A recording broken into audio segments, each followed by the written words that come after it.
Hello and welcome to Daily Reflection with Aneel Aranha. Today is the 30th of November 2018. We're going to reflect on Matthew chapter 4, 18 to 22. Listen. As Jesus walked by the Sea of Galilee, he saw two brothers, Simon, who is called Peter, and Andrew, his brother, casting a net into the sea, for they were fishermen. And he said to them, "Follow me, and I will make you fish for people." Immediately they left their nets and followed him. As he went from there, he saw two other brothers, James, son of Zebedee, and his brother John, in the boat with their father Zebedee, mending their nets, and he called them. Immediately they left their boat and their father and followed him. The Gospel of the Lord. It's been a while since I started a reflection with a question, so let me ask you one now.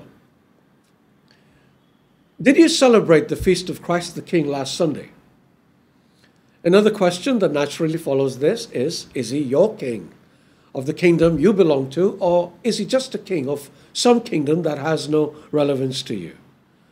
And another question that follows this, and I bet you know what's coming.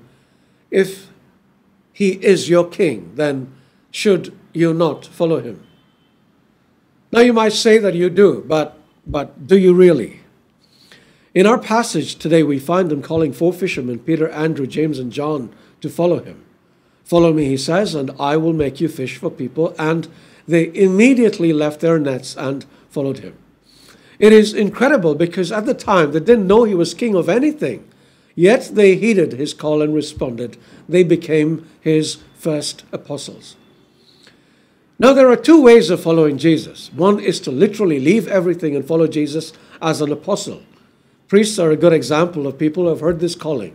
But there are lay people too, and I am one of them.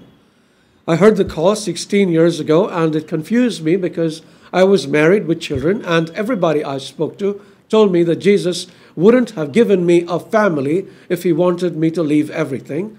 But I looked at these guys in this passage, and some of them were married, and presumably with children. So that argument didn't have any basis, at least scripturally. However, they were responsibilities I had, and how was I to fulfill them? I think God did some talking to my wife because she told me to go ahead and do whatever God wanted. I had her support. Today, this ministry reaches out to millions of people around the world. What would have happened if I hadn't said yes to God? God's plan wouldn't have stopped. He simply would have found somebody else to do the job. But I would have missed out on so much, right? The second way of following Jesus is like a disciple. This does not entail dumping everything and going behind him, but it still entails leaving everything for Jesus. These things are of the world, and we need to leave them because we are not of the world. We are citizens of heaven. See Philippians 3:20. Think of it like this. If I'm a citizen of Australia and happen to visit Peru for a short while, I will not invest a fortune in setting up a house in Peru, will I? I will try to ensure that my permanent home in Australia is grand.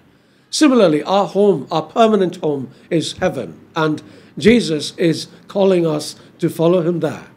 Do not prevaricate like the fishermen.